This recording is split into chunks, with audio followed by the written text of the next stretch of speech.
balik lagi sama aku Nafisa. Kali ini kita akan belajar kalkulus.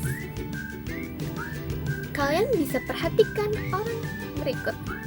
Ya, orang ini sedang terjun payung. Kecepatan saat ia turun itu tidak ada batas untuk mencapai ke bumi. Kira-kira kenapa ya harus ada batas saat dia membuka parasutnya? Berikutnya ada sebuah limbah nih. Kalian pernah terpikir tidak ya? Limbah yang sudah tercampur itu kadarnya seiring waktu akan bertambah atau tidak? Mari kita bahas pada bab ini. Oke teman-teman, pada kalkulus contoh-contoh tadi merupakan dari bab persamaan diferensial order 1. Sebelum kita bahas dari kasus terjun payung dan limbah, kalian harus paham terlebih dahulu dari persamaan diferensial. Persamaan diferensial sederhana bentuknya yaitu d per dx sama dengan qx. Dan untuk persamaan diferensial order 1 yaitu d per dx plus px kali y sama dengan qx. Diingat ya teman-teman, karena kita akan memakai rumus berikut pada pembahasan berikutnya. Nah, dari persamaan diferensial order 1 ini tuh ada hal yang menarik teman-teman. Kira-kira apa ya? Nah, tadi ada variabel y dengan x. Variabel ini tidak dapat dipisahkan karena dia harus memiliki sebuah kunci. Kira-kira apa ya kuncinya? Ya, faktor integral dilambangkan dengan mu. Mu sama dengan E integral px dx. Ketika kita mengkalikan seluruh persamaan tadi dengan mu, bagian ruas kiri diringkas menjadi bentuk turunan perkalian fungsi berkat aturan rantai dari kalkulus. Sebelum kita membahas soal, kita terdapat masalah nih teman-teman. Di sini terlihat ada tangki yang berisi air, kemudian terbuang di saluran pembuangannya. Nah, ini juga merupakan dari materi kalkulus, yaitu mixing problems. Kita akan bahas pada soal berikut ya. Jadi, disimak. Nah, teman-teman, dari permasalahan tangki air tadi, kita memiliki rumus kalkulus yaitu d per dx sama dengan laju masuk dikurang laju keluar. Laju masuk tadi air yang masuk ke tangki air kemudian keluar melalui pembuangan air, atau rate in dikurang rate out. Kita akan membaca soal terlebih dahulu teman-teman. Sebuah tangki awalnya berisi 200 galon air murni. Kemudian pada saat waktunya 0, larutan air garam yang mengandung 5 mg per galon dialirkan masuk dengan laju 20 galon per menit. Ingat ya, 20 galon per menit. Di saat yang sama, larutan itu dibuang keluar dengan laju yang sama, yaitu 20 galon per menit. Nah, kita misalkan nih, Y dalam waktu adalah jumlah kandungan garam pada waktu tertentu. Karena laju masuk sama dengan laju masuk keluar, volume air di dalam tangki itu selalu konstan, atau V sama dengan 200 gal. Nah, ini merupakan prinsip dasar dari dy dt sama dengan rate in dikurang rate out. Pertama, kita akan mencari laju masuknya dulu, atau rate in. Rate in sama dengan kita dapat tadi 5 lb per gal dikali 20 sehingga menghasilkan 100 lb per menit. Kemudian kita mencari laju keluarnya nih, atau rate out sama dengan Y per 200 dikali 20 sehingga hasilnya 1/10 Y lb per menit atau menit. Nah, dari laju masuk dan keluar tadi yang telah kita dapatkan, kita memiliki persamaan teman-teman, yaitu dy per dt ditambah 1/10 dikali y sama dengan 100, yang akan kita bedah satu persatu pembahasannya. Simak ya. Gunakan aturan turunan perkalian sehingga kita mendapatkan persamaan D per DT Y dikali E pangkat T per 10 sama dengan 100 E pangkat T per 10. Integralkan kedua ruas terhadap waktu.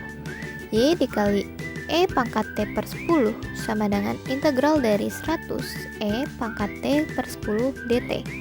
Hasilnya 1000 E pangkat T per 10 plus C. Sehingga solusi umumnya yaitu Y 1000 ditambah C E di pangkat min T per 10.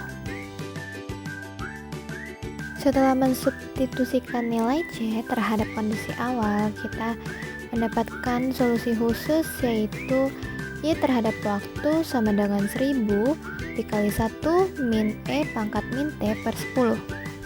Selanjutnya kita ubah waktu atau T sama dengan 30 menit sehingga persamaannya Y 30 sama dengan 1000 dikali 1 kurang E pangkat min 30 per 10 sehingga 1000 dikali 1 min E pangkat min 3. Ubah E pangkat min 3 menjadi desimal yaitu 1000 dikali 1 min 0,0498 yang hasilnya 1000 kali 0,9502 dan menghasilkan 950,2 lb dalam waktu 30 menit. Pada soal sebelumnya kita sudah membahas penerapan persamaan diferensial pada kasus tangki air dan terjun payung. Kali ini kita akan mengasah kemampuan aljabar serta kalkulus pada soal berikut. Selesaikan masalah nilai awal berikut. X dy per dx min y sama dengan x kuadrat dengan kondisi awal y 1 sama dengan min 1. Langkah pertama, kita harus mengubah persamaan ini menjadi bentuk standar. Nah, bentuk standar dari persamaan orde 1 wajib memiliki satu koefisien di depan turunan dy dx. Bentuknya adalah dy per dx plus pxy sama dengan qx. Nah, pada soal ini masih ada terdapat variabel x di depan dy dx. Makanya dari itu kita bagi seluruh suku di persamaan ini dengan x.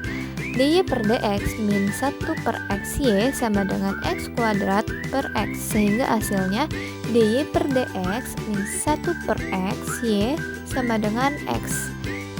Didapatkan pi x-nya adalah min 1 per x dan qx-nya adalah x. Oke, karena kita sudah mendapatkan px-nya, berikutnya kita akan memfaktorkan integral dari persamaan berikut, yaitu mu x sama dengan pangkat integral px dx atau mu x sama dengan pangkat integral min 1 per x dx, sehingga hasilnya mu x sama dengan pangkat min ln x dan mu x sama dengan pangkat ln x min 1 sehingga hasil mu x nya adalah x pangkat min 1 atau 1 per x. Hasil dari mu x kita kalikan ke dalam persamaan standar pertama yaitu 1 per x dy per dx min 1 per x kuadrat y sama dengan 1 per x dikali x sehingga hasilnya 1 per x dy dx min 1 per x kuadrat y sama dengan 1. Kita menggunakan aturan turunan perkalian fungsi untuk menurunkan dari perkalian 1 per x dikali y sehingga hasilnya d dx y per x sama dengan 1.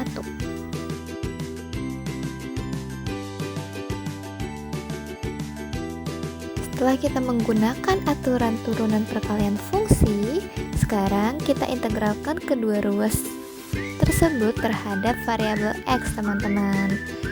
Jadi y per x sama dengan integral 1 dx sehingga y per x sama dengan y plus c. Dan solusi umumnya adalah y sama dengan x dikali x plus c sehingga y sama dengan x kuadrat tambah c dikali x.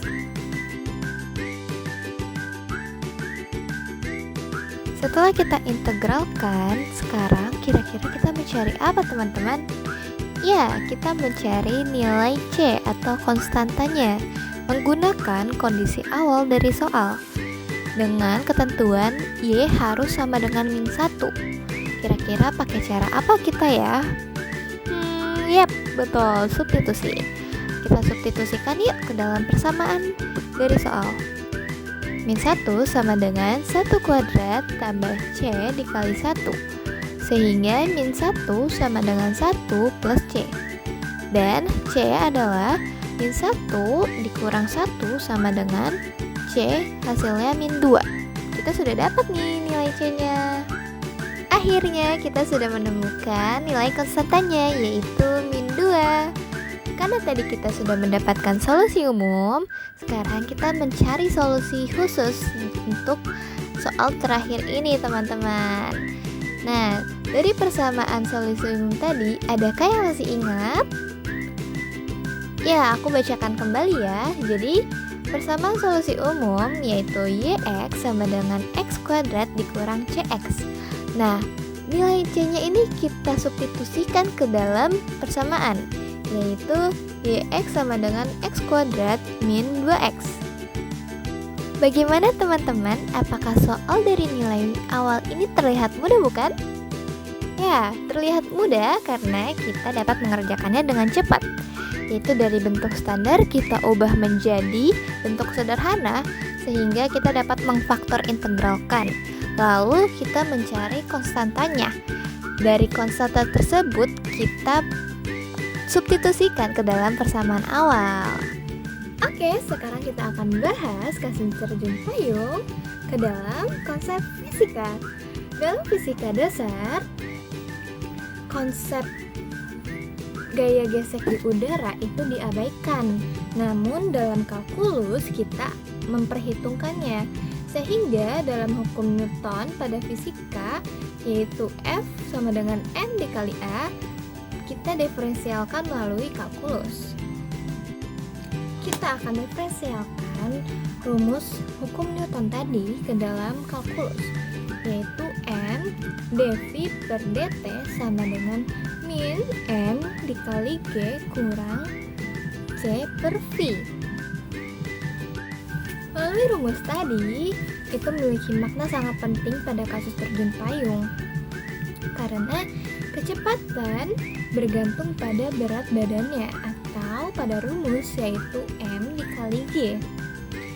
Nah, saat parasut dibuka, nilai hambatan udara itu akan melonjak tinggi, sehingga kecepatan dari seorang penerjun tadi akan mengecil dan memiliki batas aman untuk dia turun ke bumi. Sangat menarik bukan teman-teman?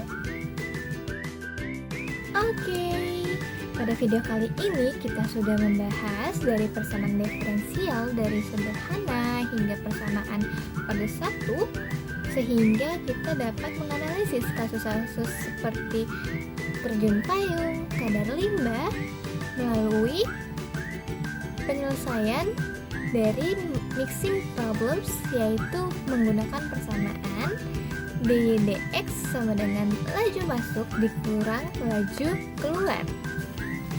Dari rumus-rumus kalkulus tadi dapat menyelesaikan masalah dalam kehidupan sehari-hari. Untuk itu, video kali ini terima kasih buat kalian yang sudah menonton. Bye-bye, semoga ilmu dari aku bermanfaat. Thank you for watching.